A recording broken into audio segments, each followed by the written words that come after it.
मैं जम्मू हूँ और मैं जम्मू की आवाम। इस शोरगुल में मेरी आवाज़ दब सी गई है। क्या जम्मू की आवाज़ सुनेगा कोई? मेरी बहुत सी परेशानियाँ हैं, बहुत सी समस्याएं हैं। कोशिश कर रहा हूँ अपनी समस्याएं, परेशानियाँ प्रशासन तक पहुँचाने की, आवाम की आवाज़ के माध्यम से। आवाम की आवाज़ प्रोग्राम में एक बार फिर आपका स्वागत है। आज एक सवाल आवाम के लिए, और सवाल है कि क्या 2024 के चुनावों में विपक्ष के 26 दल प्रधानमंत्री नरेंद्र मोदी जी को मात दे पाएंगे? तो चलिए जानते हैं इस प्रोग्राम के माध्यम से जनता की राय। जी सर, आपका नाम? मार्शल पवन गुप्ता। सर, 2024 के चुनाव में क्या आपको लगता है कि विपक्ष के 26 दल प्रधानमंत्री नरेंद्र मोदी जी को मात दे पाएंगे? ऐसा है, बिल्कुल ठीक सवाल आपने पूछा। 2024 में हमारे पूरे भारतवर्ष के नेशन के इलेक्शन होने जा रहे हैं। यहाँ तक सवाल रहा विपक्ष आपस में इकट्ठा होने की कोशिश कर रहा सवाल बीजेपी, एनडीए, ये आपस में अभी तक सभी एक under the leadership of Narendra भाई मोदी जी और साथ में अमित शाह जी इकट्ठे हैं सर। अब सवाल ऐसा आता है कि पिछले 2 टर्म, जैसे 2014, 2019, 2014 से पहले चले यूपी गवर्नमेंट आज तक राज ही वहीं रहा। ये पहली बार चेंज हुई, वहाँ पे पूरे ऑल ऑफ सडन पूरी विपक्ष बन गई, रूलिंग पार्टी विपक्ष बन गई, विपक्ष वाले पावर में आ गए। चूँकि 2 टर्म तो हमने देखा, तीसरे टर्म में जैसे मुझे लग रहा है कि दोबारा बीजेपी गवर्नमेंट की ही आएगी।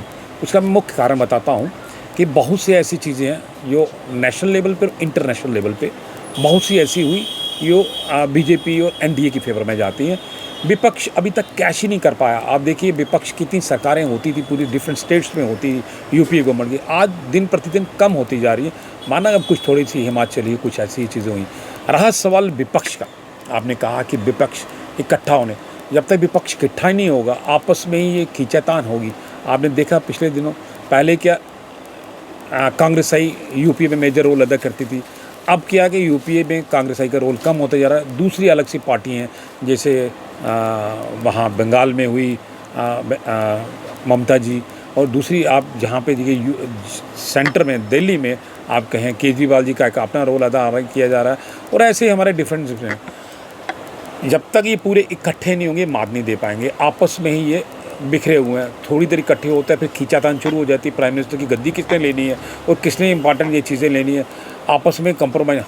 मैं मानता हूँ ये चीज़ इकट्ठी होनी चाहिए। अपोजिशन कैन बी स्ट्रांग, अगर होगी तो तभी पार्लियामेंट डेमोक्रेसी होती है।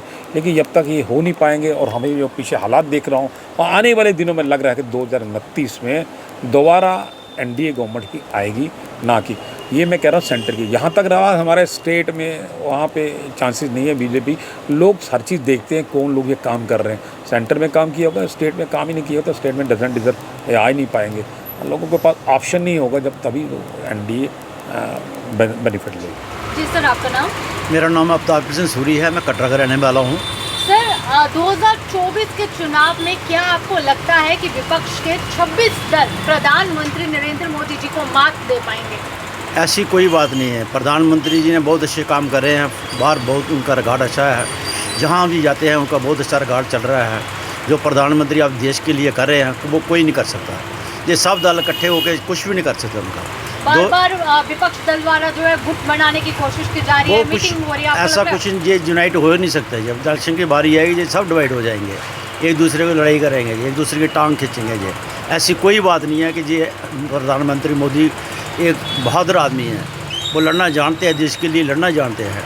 आज हमारा रिकॉर्ड देखो, बाहर फॉरेन में देखो, इधर देखो ग्रोथ कहाँ कर रहा है, हर चीज़ इकनॉमिक ग्रोथ कर रही है। फौज का देखो आप, हर चीज़ बॉर्डर पे देखो आप, सुरक्षित है। हम लोग घर में सोते हैं, सुबह उठते हैं, सुरक्षित होते हैं। आपका ये कहना है कि बदलाव आए और बदलाव जनहित के लिए है, तो क्या आपको लगता है कि जो 9 साल रहे वो बेमिसाल बिल्कुल थे? कौन से? ये जो 9 साल का कार्यकाल रहा, ये बहुत बढ़िया है। ऐसी एक्चुअली क्या है, जब आदमी को क्या है कि अगर देश चलाना है उसके लिए टैक्स भी लगता है, जीएसटी भी लगता है और टैक्स भी लगते हैं। उसके लिए बेनिफिट कितना होता है, ये आम आदमी, ये आप हम समझ नहीं रहे, ये जो आदमी है उसको समझ में आ रहा है। मोदी है, मोदी बहुत अच्छे आदमी है। वो मोदी का कोई है नहीं खाने वाला, किसके लिए चोरी करेगा। मोदी साहब तो ग्रेट आदमी है। ये सब इनका रिकॉर्ड देखो, पिछले से कांग्रेस का देखो, बाकी वालों को देखो, रिकॉर्ड देखो, रिकॉर्ड देख के पता चलेगा कि ये लोग हैं क्या, करते क्या है। ये लोग कहते कुछ है, करते कुछ है। आज सड़क की देखो हालत बहुत बढ़िया हो रही है। आज दिल्ली की हालत देखो कितनी ख़राब है। केजरीवाल है, कितनी ख़राब हालत है। वो कहते हैं सेंटर ने क्या करना है। उनकी म्यूनसिपैलिटी में, उन कॉर्पोरेशन में उनकी सरकार है, बाहर भी उनकी सरकार है। ये लोग ऐसे ही एक दूसरे को करते हैं कि फलाना होगा। ये लोग धोखेबाज हैं और अच्छे बंदे नहीं हैं। देश को चलाने के लिए पैसा भी चाहिए। बोलेंगे पैसा आएगा कहाँ से? अगर टैक्स नहीं लगेगा पैसा आएगा कहाँ से? अगर वो हम लोग टैक्स देते हैं उसका बेनिफिट भी तो है। आज नहीं 10 साल 20 साल के बाद उसको देखोगे, ग्रोथ कर रहा है इंडिया, हर तरफ ग्रोथ कर रहा है। सड़का देखो, गली गली देखो, डोडा भद्रवा में जाओ, किश्तवाड़ में जाओ, मचेल माधव में जाओ, लोग पक्की छिड़कियाँ बन रही हैं, नालियाँ पक्की बन रही हैं, गलियाँ पक्की बन रही हैं, हर जगह काम अच्छा हो रहा है। जी सर, आपका नाम? मेरा राजेश दीवान है। सर, 2024 के चुनाव अब आने वाले हैं और कई तरह की बातें हो रही हैं। वहीं पे एक सवाल है कि क्या विपक्ष के 26 दल प्रधानमंत्री नरेंद्र मोदी जी को मात दे पाएंगे? देखो 26 हो चाहे 40 हो, प्रधानमंत्री श्री मोदी भाई को कोई भी नहीं हरा सकता। पहली बात तो ये है, ये जितने भी दल हैं, ये जो नए जो 5 साल 24 के बाद आने वाले जब मोदी जी आएंगे 100% गारंटी है। क्योंकि जन हर एक आदमी यही आवाज़ है, मोदी जी को लाना है और देश को बचाना है। पहली बात ये है, देश को बचाएंगे तो अगले 5 साल जो हैं, हम चाहते हैं देश को बचाने के लिए मोदी जी आने चाहिए। क्योंकि मोदी जी नहीं आए तो ये हमारा जो देश है, ये जो जितने भी 26 दल हैं, ये इकट्ठे तो हो नहीं सकते। पहली बात, ये इकट्ठे होने की कोशिश कर रहे हैं लेकिन नहीं होंगे। लेकिन फिर भी अगर ये इकट्ठे हो के भी चले तब भी इनका कोई, आज ये सरकार में जो अगर बन भी जाएगी, ये सरकार जो पैसों के बलबूते पे बनेगी, ऐसे नहीं बन सकेगी। क्योंकि इनको ख़रीदना फ़रोख्त करना आता है। और मैं ये चाहता हूँ जो हर एक आदमी इस साल जो आने वाले 24 का चुनाव है, हर आदमी एक आदमी भाजपा को वोट दे, ताकि हमारा देश अंदरूनी और बाहर की शक्तियों से लड़ रहा है। जो पूरे वर्ल्ड में हमारा फेमस हो रहा है देश, हमारा हिंदुस्तान, वो पूरा देश और फेमस हो और हम जो अब तीसरे नंबर पे हैं, 1 नंबर पे आए पूरा दुनिया में।